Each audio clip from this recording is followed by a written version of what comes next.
ได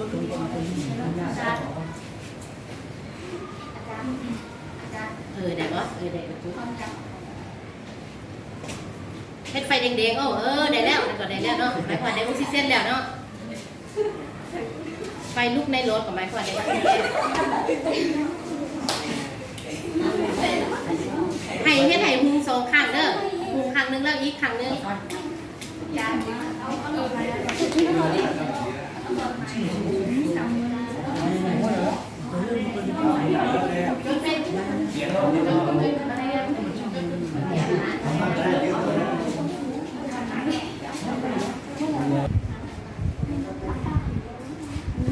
ถ้าเขาจุด2ครั้งแล้วก็จุดครั้งที่3แล้วถ้าว่านำอยู่บนลดลงหมายความออกซิเจนแล้วเลยหมดแล้วเนาะมันจะได้มาตักอากาศที่มีตึมไปนึงได้แล้วดีคุณสิจุดใช้ไฟลูกนี้ได้แล้วเอาใส่ตึมมานึงยังมีบ่ออกซิเจน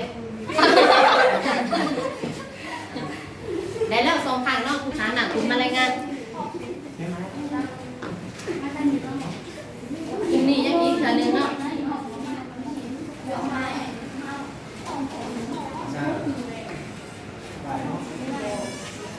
อนามัยสะอาดแล้วก็เซ็ตโต๊ะเซ็ตตังสะอาดเรียบร้อยแล้วก็ล้างมือใช้สบู่เนาะทุกคนอ่ะ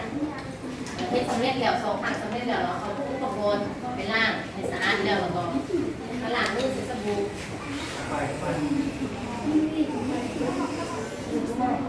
กลุ่มหนึ่งสำเร็จแล้วเนาะยังกลุ่ม2กลุ่ม3เนาะอันนี้อีกเท่านึงอันนี้ก็อีกเท่านึงสำเร็จ